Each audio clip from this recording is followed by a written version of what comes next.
Jean-Luc Accomo, bonsoir. Donc nous avons fait une petite conférence avec vous sur le thème de liquider mai 68, conséquences économiques des accords de Grenelle. Tout d'abord, parlez-nous d'abord de l'idée comment ce livre est né finalement.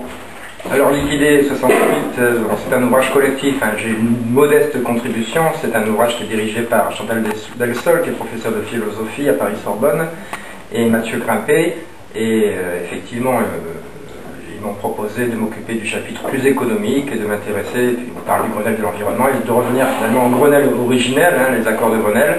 Donc là c'est un chapitre un peu plus sobre sur les impacts sur la politique économique en France depuis 40 ans, hein, qu'ont eu les accords de Grenelle et qui me paraissent un peu importants finalement. Ensuite il y avait un peu un coup d'humeur, hein, puisque pendant la campagne, Sarkozy en 2007 a prononcé cette phrase « il faut liquider l'héritage de 68 ». Donc l'ouvrage s'intitule Liquider 68, mais avec un point d'interrogation.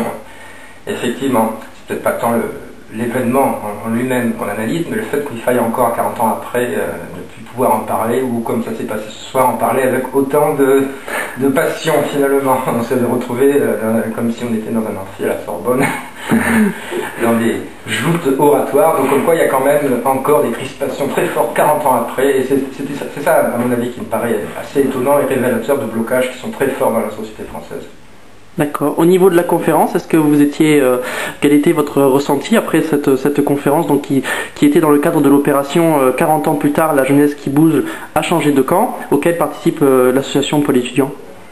Oh, moi j'aime assez ce genre de... Je me prête à ce jeu assez régulièrement, je ne suis pas un universitaire, bon bien sûr je participe dans le cadre de mon métier d'enseignant-chercheur à des conférences universitaires, mais les conférences à l'université, le jeu est assez bien réglé, on ne prend pas vraiment de risques, hein, c'est très formel. Donc c'est un peu frustrant du coup, parce qu'il y a finalement il n'y a pas tant de discussions et de surprises. Donc je le sais que quand on fait des conférences en ville, on n'a pas forcément un public universitaire, il y a des taupes, il y a des provocateurs, on en a eu ce soir un exemple, mais j'ai assez ça, j'ai plutôt peur que les autres s'ennuient.